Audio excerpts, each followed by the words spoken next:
Sa isang bilangguan na kilala bilang Vertical Self-Management Center, nagising si Goring sa isang konkretong selda na may number 48 sa dingding nito. Walang kagamitan kundi isang kama at lababo na magagamit niya at isang butas sa gitna ng sahig, na tinawag ng kanyang ka-cellmate na si Trimagasi na The Pit. Mayroong daan-daang mga palapag na katulad nila at lahat ng mga ito ay may dalawang bilanggo na gumagamit ng pekeng mga pangalan na itinalaga ng tagapamamahala. Araw-araw, ibinababa ang pagkain sa isang platform sa pamamagitan ng butas, at mayroon kang 2 minuto para kumain hanggat maaari bago ito pumunta sa mas mababang palapag. Kung nasa mababa ka, mas kakaunti ang pagkakataon mo na makakain ng kahit ano. Sa katapusan ng bawat buwan, ang mga bilanggo ay binabalasa at inilalagay sa iba't ibang palapag. Nang makita ni Goring ang platform sa unang pagkakataon, nagpasya siyang hindi kumain dahil hindi siya nagugutom, at mas gugustuhin niyang mag-iwan ng pagkain sa mas mababang level. Pagkatapos kumain hanggat kaya niya, dumura si Trimagasi sa mesa. Alam niyang malamang na ganoon din ang ginagawa ng mga tao sa itaas. Nagpasya si Goring na magtago ng mansanas para sa ibang pagkakataon, ngunit pagkatapos bumaba ng platform, ang cell ay nagsimulang makaramdam ng sobrang init. Bawal pala ang pagtago ng pagkain kaya kailangan itapon ni Goring ang mansanas at kung hindi ay masusunog sila hanggang mamatay. Napaisip si Goring sa naging interview niya bago pumasok sa lugar, noong kailangan niyang pumirma sa papel na tinatanggap ang katotohanang hindi siya makakalabas hanggat hindi natatapos ang napagkasunduang panahon. Ang bawat bilanggo ay may pagpipilian na magdala ng isang bagay, at pinili ni Goring na magdala ng kopya ng Don Quixote. Si Goring ay kusang loob na pumunta dito, magbubuno siya ng 6 na buwan kapalit ng isang accredited na diploma. Kinabukasan, tumangging kumain muli si Goring pagdating ng platform at sa tingin ni Trimagasi ay nasayang ang floor 48 sa kanya. Tinanong ni Goring si Trimagasi para sa kanyang kwento, at ipinaliwanag ni Trimagasi na nagsimula ang lahat sa isang ad sa telebisyon. Bumili siya ng isang pambihirang kutsilyo na nakita niya sa TV, ngunit makalipas lamang ang ilang araw, naglabas sila ng bagong ad na nagpo-promote ng mas magandang kutsilyo. Sa sobrang galit nito ay kinuha niya ang TV at inihagis ito sa bintana, na ikinamatay ng isang lalaki na dumaraan. Binigyan ng pagpipilian si Trimagasi sa pagitan ng isang psychiatric hospital at ang hole, kaya andito siya. Ang pinakamababang narating niya ay floor 132, kaya alam niyang mas maraming palapag pa kaysa doon dahil nakikita niya ang mga ito sa ibaba. Walang pagkain na umabot sa mas mababang antas, at isang buwan sa ibaba ay hindi ganoon kalala, ang problema ay kapag nakakuha ka ng 2 mas mababang antas sa isang hilera.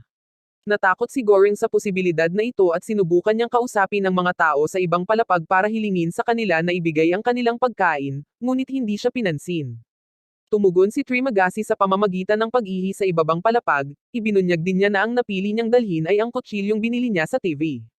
Sa susunod na dumaan ang platform, sa wakas ay nagsimulang kumain si Goring. Nakikita rin niya ang isang tao mula sa itaas na palapag na nahulog sa butas, at sinabi ni Trimagasi na ito ay karaniwan ngunit walang sino man ang gagawa tungkol dito. Ikinwento ni Trimagasi kay Goring ang lahat ng mga palapag na napuntahan niya at binanggit na magkasama sila sa susunod na buwan.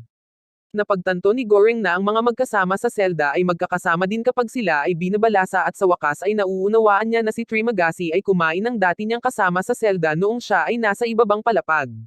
Nang muling dumaan ang platform, nakaupo si Miharu dito. Nag-aalala si Goring sa kanya dahil napansin niyang nasugatan siya, ngunit sinabihan siya ni Trimagasi na huwag siyang pansinin.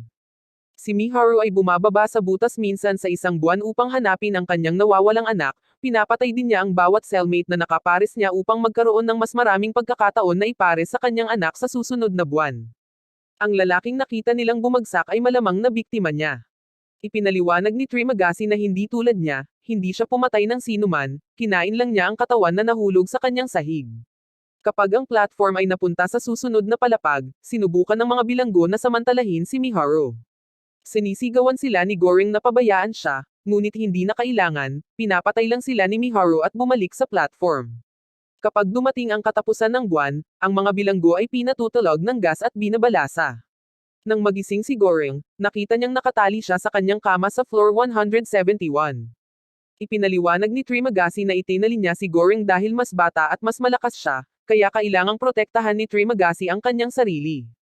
Maririnig ang hiyawan mula sa iba pang mga palapag na nagpapahiwatig ng reaksyon ng mga tao sa kanilang mga bagong level, at kapag dumating ang platform, wala na kahit isang mumo. Pagkatapos ng 8 araw, inanunsyo ni Trimagasi na sa wakas ay oras na para kumuha siya ng pagkain. Hindi pinapansin ang paghingi ng awa ni Goreng, ginamit ni Trimagasi ang kanyang kutsilyo para kumuha ng karne mula sa hita ni Goreng. Ngunit bago niya ito makain, dumating ang platform, dala-dala si Miharu.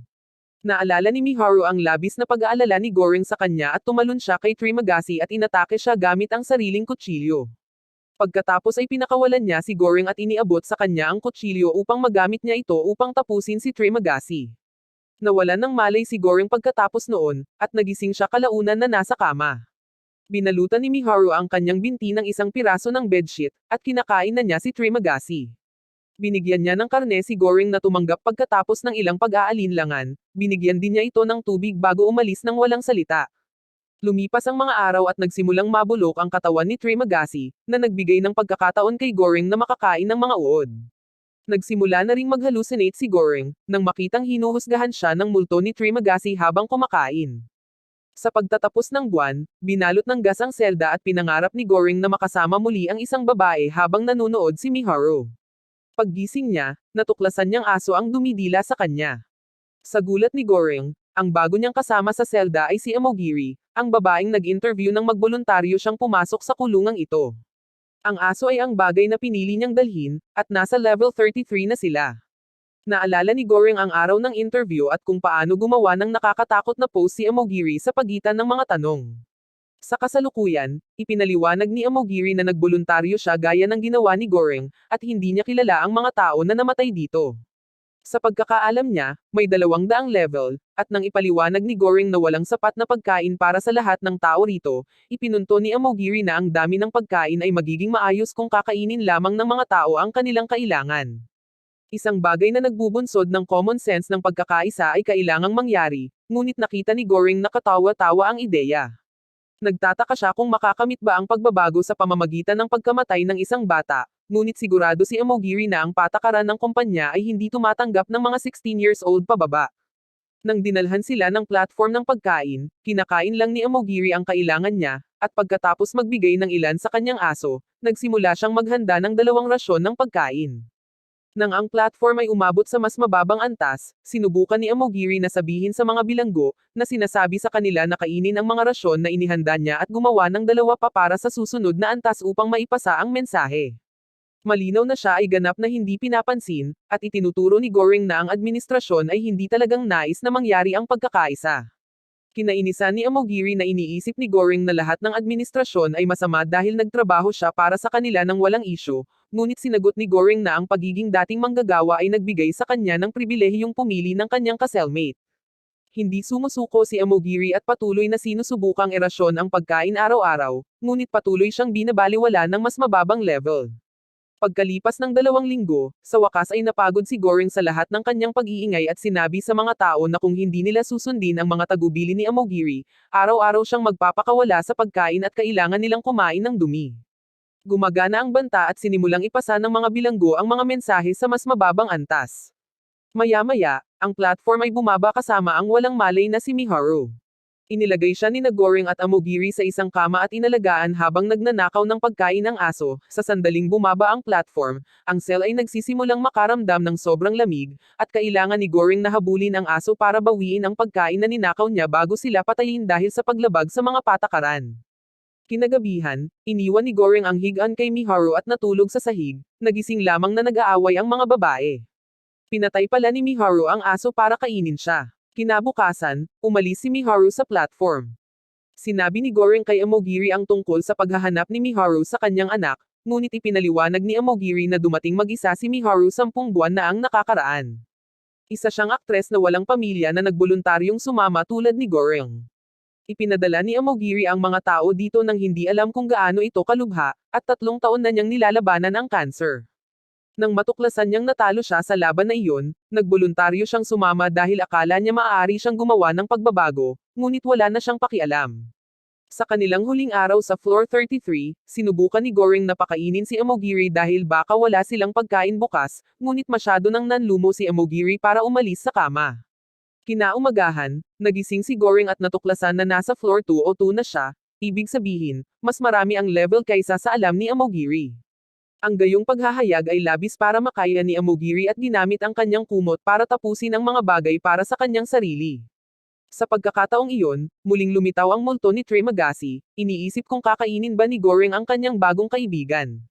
Sa pagkakataong ito ay kasama niya si Emogiri at ang kanyang aso, na nagpipilit na kainin niya ang katawan. Sinisikap ni Goring ang kanyang makakaya na huwag pansinin ang kanilang patuloy na pagsulsel, at sinisikap niyang panatilihing abala ang kanyang sarili sa iba pang mga bagay, nililinlang niya ang kanyang tiyan sa pamamagitan ng pagkain ng mga pahina ng kanyang libro, at kumuha siya ng plato upang simulan ang pagbilang ng mga araw sa dingding. Sa bandang huli, ang gutom ay nagiging labis, at si Goring sa wakas ay nagsimulang kainin si Emogiri habang ginagabayan siya ni Trimagasi kung saan siya magpuputol. Maya-maya, ang susunod na shuffle ay dumating at si Goring ay nalulugod na matuklasan na siya ay nasa ika-6 na palapag. Ang nasa kabilang kama ay si Miharu, na sinundan siya ng kutsilyo, ngunit ito ay naging panaginip lamang. Ang bagong cellmate ni Goring ay si Baharat, na ang napili ay isang lubod. Tuwang-tuwa si Baharat dahil sa tingin niya ay makakaakyat siya hanggang sa tuktok mula rito. At humihingi siya ng tulong sa mga taong nasa level 5. Tinukso siya ng mag-asawa sa itaas bago tinanggap na kunin ang lubod, ngunit nang magsimulang umakyat si Baharat, ibinaba ng isa pang bilanggo ang kanyang pantalon at damumi sa mukha ni Baharat. Dahil sa gulat at naiinis, nabitawan ni Baharat ang lubod at nahulog, nasalo siya ni Goring sa tamang oras ngunit nawala ang lubod sa butas. Pagdating ng platform, kailangan nilang kumain habang nakikinig sa mga bilanggo sa level 5 na makukulit. Habang lumilipas ang panahon, muling lumalabas ang mga guni-guni ni Trimagasi at Emogiri. Sinabi ni Trimagasi na mahusay si Goring dahil mayroon pa siyang 1 buwan, at ipinaalala ni Emogiri sa kanya na hindi kusang nangyayari ang pagbabago. Naging inspirasyon ito kay Goring na mag-isip ng isang plano, at humingi siya ng tulong kay Baharat. Dapat silang sumakay sa platform gamit ang anumang sandata na mahahanap nila, at tiyaking mararasyon ang mga tao ng pagkain para makakain ang lahat. Ginawa ni Goring ang matematika noong siya ay nasa floor 202, at sa paghusga sa oras na kailangan ng platform para lumipat, sa palagay niya ay may humigit kumulang 250 na antas, na dapat gawin. Tinanggap ni Baharat na magtulungan at sinira nila ang isang kama upang magamit ang mga piraso ng metal nito bilang mga armas. Sumakay silang dalawa sa platform at pumunta sa level 7, kung saan itinuro ni Goring na hindi nila dapat payagan ang mga bilanggo na mangagaw ng anuman. Ang mga taong ito ay kumain na kahapon at bukas ay kakain panigurado, kaya dapat lamang na magsimula silang mamigay ng pagkain pagkatapos ng level 50, na ang mga taong nahihirapan. Nag-alinlangan si Baharat dahil ang mga bilanggo na ito ay kanyang mga kaibigan na tumulong sa kanya na umakyat ilang linggo, ngunit sa sandaling magalit ang matanda, nakita ni Baharat ang punto ni Goring at nagsimulang tulungan siyang ilayo ang lahat. Ang magkapares ay patuloy na bumababa habang nagbabanta sa mga tao na panatilihing hindi nagalaw ang pagkain. Pagkaraan ng ilang palapag, laking gulat ni Baharat nang makita niya si Brambang, isang matandang matalinong lalaki na nirerespeto ni Baharat. Sinasang-ayunan ni Brambang ang ginagawa ng mga lalaki, ngunit ipinunto niya na ang administrasyon ay walang konsensya at walang pakialam kung sila ay magtagumpay, maliban sa mga manggagawa sa level 0, kaya kailangan nila ng isang simbolo. Pinipili ni na Baharat at Goring ang panna cotta dahil ito ay isang napakarangyang pagkain at magdudulot ng lubos na impresyon kung ito ay dumating ng hindi nagalaw sa ilalim. Nagpapatuloy ang misyon habang patuloy silang bumababa, pinananatiling ligtas ang panna cotta habang inilalayo ang mga tao sa mga banta. Nang naabot na nila ang level 50, nagsimulang mamigay sina Baharat at Goring ng mga rasyon ng pagkain, at labis ang pasasalamat ng mga tao. Sa level 97, nakakita sila ng isang may sakit na matandang lalaki at isang batang may kapansanan sa pag-iisip. Sinubukan ni Goring na pakainin ng sopas ang matanda, ngunit sinabihan sila ng bata na huwag mag-abala dahil papatayin niya ang lalaki mamaya para pakainin siya. May katawan lamang ang next level, at hula ni Goring dito na nagising si Miharu. Ang platform ay hindi humihinto dito dahil walang buhay na tao, ibig sabihin ay mali ang kalkulasyon ni Goring at mayroong higit sa 250 na palapag. Sa susunod na level, nakita nila ang dalawang lalaki na umaatake kay Miharu. Ang isa sa kanila ay may espada at ang isa naman ay malaki at matipuno, kaya nang sina Goring at Baharat ay tumalon upang tulungan ang babae, nahirapan silang ipagtanggol ang kanilang sarili. Natalo ni Baharat ang isang lalaki at pagkatapos ay tinulungan niya si Goring na patayin ang malaking tao, ngunit sa kasamaang palad ay huli na ang lahat para kay Miharu, na patay na. Gusto magdalamhati ni Goring, ngunit hinayla siya ni Baharat pabalik sa platform bago sila nito iwanan. Ang dalawa ay patuloy na bumababa at namimigay ng pagkain sa mga bilanggo na kanilang nakikita, bagaman maraming mga palapag ay may mga bangkay lamang. Sa kalaunan ay huminto ang platform sa level 333, na tila ang huli. Sa una ay akala nila ay walang laman, ngunit talagang may nagtatago sa ilalim ng kama, ito ay si Mali, ang nawawalang bata. Nilapitan ni Baharat at Goring ang bata, at pagkaalis nila sa platform, muli itong bumaba. Hiniling ni Goring kay Baharat na itapon ang panakota sa butas, ngunit tumanggi si Baharat.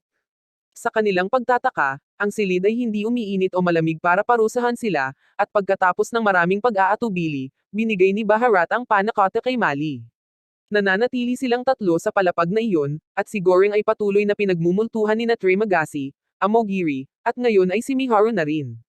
Biglang sumang-ayon si Baharat sa mga multo, sinabi kay Goring na ang babae ang mensahe, at nang magising si Goring, natuklasan niyang namatay si Baharat dahil sa kanyang mga sugat na dumudugo. Sa susunod na pagdating ng platform, isinama ni Goring si Mali at ibinaba sila sa floor 0, na ganap na madilim at walang laman.